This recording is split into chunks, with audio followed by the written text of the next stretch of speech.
Te bandeko surtout il y a www.bongania-media.com. Salut à tous les fidèles de notre chaîne Bongania Media et pourquoi pas à notre maman Dorcas Moussaou, la patronne de la chaîne Dorcas TV. Oui, ça va bien news il y a solo. Voilà, dans le cadre kaka il y a news, dans le cadre kaka informer, pour divertir, pour informer bino. Naye.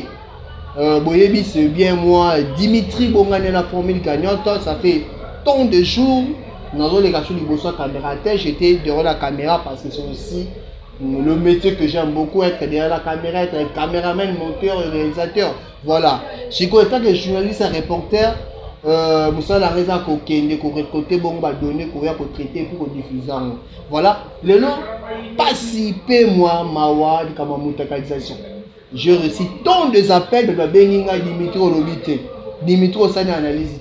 Oui, il faut la analyse, il faut la lobby la mutakalisation parce que la lobby ben a pèse mes conseils, mais apparemment mes conseils sont bafoués, mes conseils sont négligés, voilà, dans cette émission vous allez comprendre beaucoup de choses.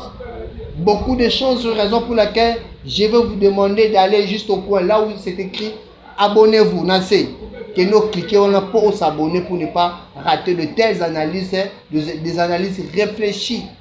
Pour nous tous les gars pour tout le barabe, je battais tous les gars pour tout le pas maté. Voilà, mutakalisation, affaire mutakalisation. D'abord, dans des émissions passées dans le barabe déjà, nous sommes des Batou, nous sommes des Africains. Mamwetali nzoto na biso, mamwetali mutakala na biso, toye baraneni ya kobomba ya. Eza malamu to ko exposer mutakala na biso boye. Na tuna la question pour na yeba ti nous la réponse tango ti na bité bato ba na biso ba me rapport répondre ngai. Bato ba filmaka buzoba na bango bongo. Bato wana ne ba lekaka biso na kosala musala. Na ebité. Bon, soki bo lekaka biso kosala musala te siko bo filmaka po publier so bo la biso nini. Là, nous sommes aussi dans la position ainsi que nous sommes éviter. Il y a un bon salaire bon pour on peut ça là tout le monde a la même position tout le monde a déjà. Parce que à quoi bon il faut filmer, intimité et puis bon publier en haut. C'est ça la honte. Peniel tu vas bengi balobi et belé balobi ça bon frappe ensemble. Balobi quand la Bible déclare ne touchez pas le oin, bateau battant la Bible oyebi. La Bible ne touchez pas le oin, ne touchez pas mes oins. On a négé Bible commis. Donc, attends où est ensemble, sur la kende, na nenga mabe. Attends où est ensemble, babouine ntela. Yo, motamuki, on a droit de, kababine juger point. Mais on a dans je fais des analyses. Donc, dans ça, analyse, na kamoto moni. Il y a beaucoup de temps passé, beaucoup de choses passées, peignant les cas qui n'a pas TV. À l'écart qui n'a pas réseaux sociaux pour la biso ma pota oyo Mike Ambala betaki. Mike Alamba beti azokisi a bimbisi longi a lobby fala loba. Et ba biso peut to la nek ba vidéo ya peniel quelque part to connait qui pour bon Mike Alamba pourquoi ça là qui bon. Mais le silence de Mike Alamba voilà le résultat. Voilà le résultat de ce de Mike Alamba. On avait tenté, il y a un gouvernement qui a alobani na renani na wana aloba qui penda ndete na kata dessus wana peniel. Ce que aloba qui aloba na ba proche na kati na libo so caméra sur retourner que ce soit yango, il évitait de parler. Et voilà maintenant raison et silence na ye ndenge ni nzamba bundeli. C'est honteux. Peniel to mona ye bo eza vi na ye, au moins na ba conseil ba fali ya vérité, c'est pas grave. Voilà les abina ma bête. Mais au comme le niveau ya kotala mutakala na yo et mouma et comme bongo ezala bon exposé bon lelo o biso to ko lobi na bo. Ba na biso ba koma ko simba ba téléphone. Ba na biso ba koma na ba réseaux sociaux facile. To la bana oyo biso la kaya to ko sakala ba kebo, ba la basi ba kebo, ba biso ba bill, ba kede, ba nini tout ça. Mais puis c'est comme il a lelo et comme il téléphone Android et comme il smartphone tout ça facilement mitaka la bine de table la bonne que bozo botabani makamba boye pona nini peniel chose en tout cas c'est un regret c'est avec tout un regret à monter mananga nde omona osala émission oyo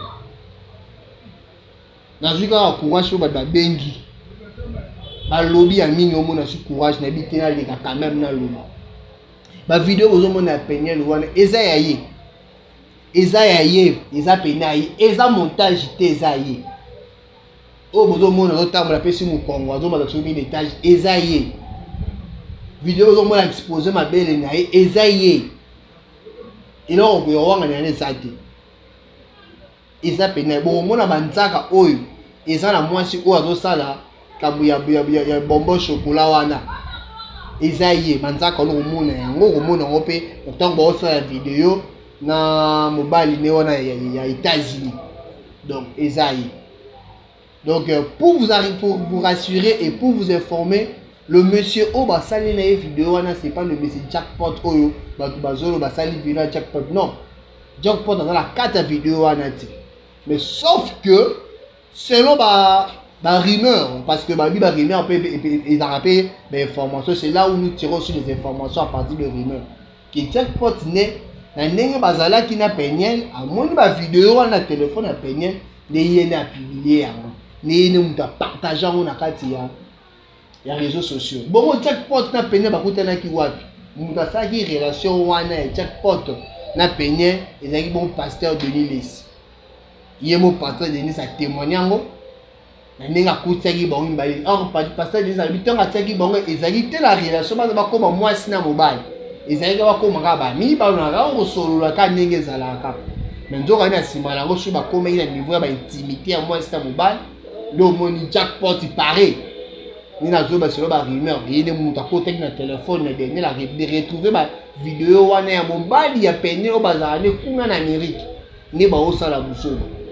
Mais pourquoi beaucoup maintenant à niveau bon ça d'intimité mo filmer en haut Peniel c'est quoi oluka kanini omoni film ya Nzambe sikoyo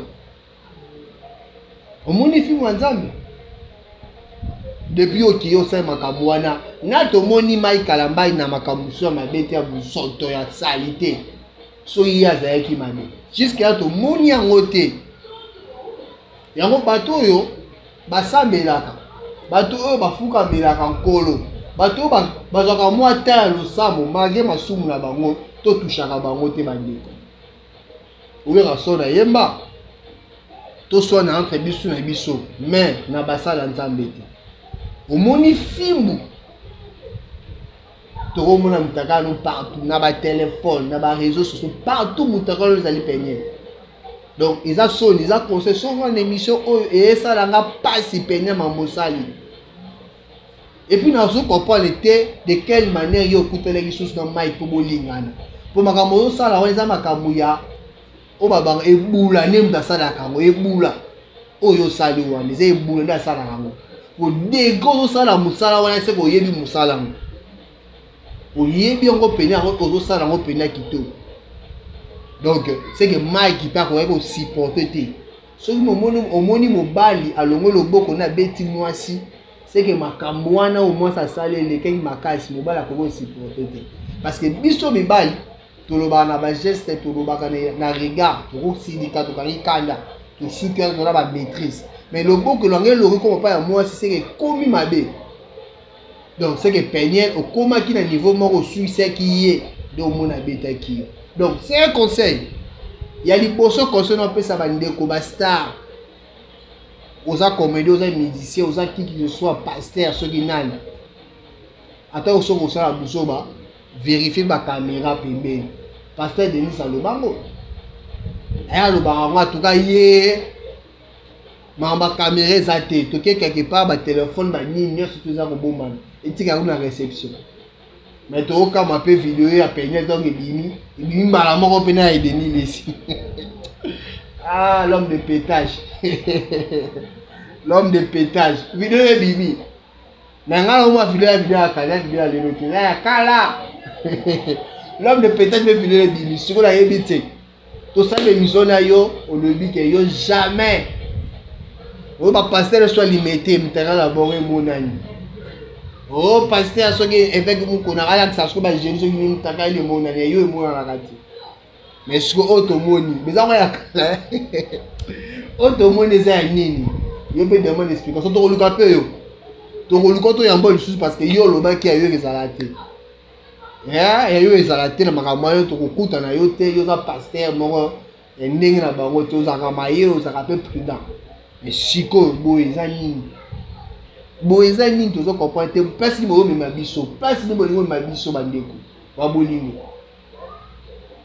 donc to telemi eloko avec énergie na biso asuka l'autre fois la 5 ans na gouvernement na biso congolais et menga pe ko landela bato ba osala mo makambo surtout bato baza ba résident awa na Congo bo menga pe ko landela mo mutasa epina bon akangami parce que ouais ça attentat la pudeur eza malamu te kopanza vidéo na yo boye batala la mitakala na yo batala ba position sale eza kitoko tozola ntina nango te eza ba basala malaku koleka bino basala ba vidéo yango te suka yena mwasi na eza ba intimité pon makambo basala yango na en cachette pon basala yango na kata ba chambre pon basala ata bosala yango libana po boluka pasi mo molile ezali ata bosala na kata zamba pon ka pasi bobinya makoleka te ba koleka te basala yango a plein air te mais ya bino epeso ekomi ya basoso ya bataba ya bambwa peut-être ni basala yango libana plein air eza soni et ça soni parce que oyo ekomi pena trop c'est trop Peniel c'est un conseil Malasima kosala sous makambo te Malasima vérifier ba téléphone et puis on regarde vidéo ya bon na téléphone attention bosala on botali na sima yona moi sans mobile bosala na suko botali donc on va effacer te ko regarder yango pona nini tala siko tala lelo donc eza pena pasi pe ma obo pesa na biso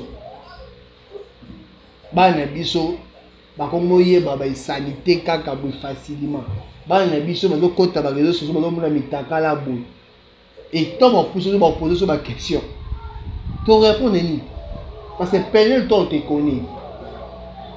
on te connaît très bien chez mes enfants ba yebi Peniel moi c'est Mike Kalama parce que ba loba nini.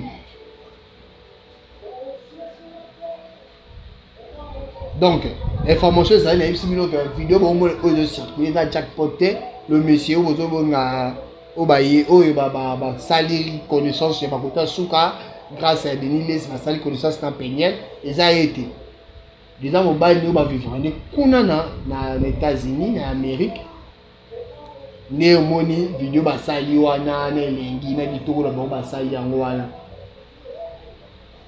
hein. Si on a publié une vidéo, on dépasse le tout les alliés. Et on a eu une rumeur. On a eu le Congo Tissiko, on a eu le Zabon, on a sali Jewana. Prochaine marque. Bande Kowa Bolingo, il n'y a pas si de milliers de mutakalisés. Il y a le baraye au monde mutakala na été. Mais si vous les amis, autant dans la vidéo, les anani demande d'explication. Mais quand la mona vidéo vous sera calme moi calme et c'est le matin na mona vidéo déjà na lukuli grand là ba na ba dossier na kala mona ngote pour na couper na mona na oyo bon le ba dire sika to ya kala l'homme de pétage.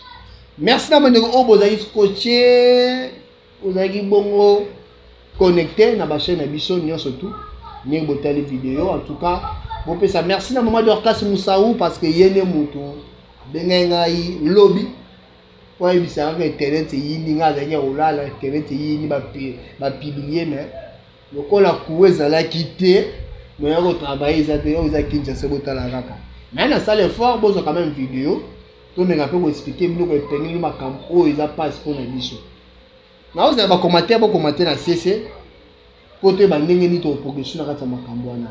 Merci bien surtout meilleur V à tous mes abonnés. Je pensais que dernière émission dans les arrêts émission va venir souhaiter la meilleure V. Mais va pousser la dernière émission dans les émissions sur la mutualisation. Et on est pas à monter maintenant. Bah il a quand on a année c'est que la mamabe a besoin de retour on a dit merci na bino tout le monde est bon en 2022. Bye.